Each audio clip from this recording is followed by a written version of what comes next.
Now, the media obviously doesn't like Crowder. Crowder is competition to CNN, the same way Joe Rogan is competition to CNN, or I am, or Dan Bongino, et cetera. So if he is to expose anything good, not good in and of itself, but if he is to expose anything that is true, well, then they have to go after Crowder. So here's a tweet from Crowder. He said, "We called it this morning. Expect hit pieces from left-wing media saying we've released the Nashville Manifesto for clicks and clout." I assure you, Crowder doesn't need clicks and clout. And here he has an email from a New York Times quote-unquote journalist, Emily Cochran.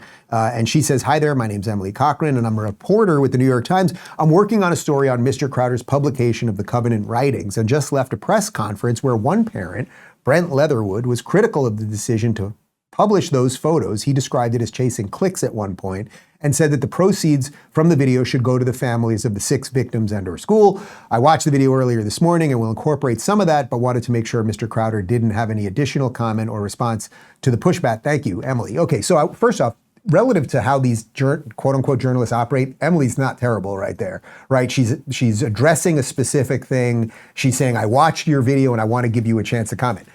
Generally, these people, they tell you, oh, you've got 5 minutes to respond to me. The hit piece is about to come out, or they don't comment, they don't ask you to comment at all.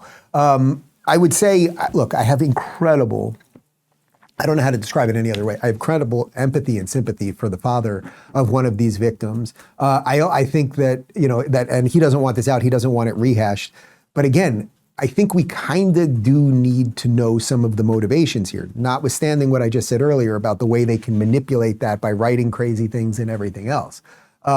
We also know that if this wasn't a trans person, right, if this had been a white supremacist, let's say, or just a white guy, just a Christian white guy, there's no way this manifesto would have been hidden. They would have got, oh my God, he watched Tucker Carlson and Steven Crowder. He voted for Donald Trump, and Joe Biden would have been giving speeches and they would have been going after the guns and all of that stuff.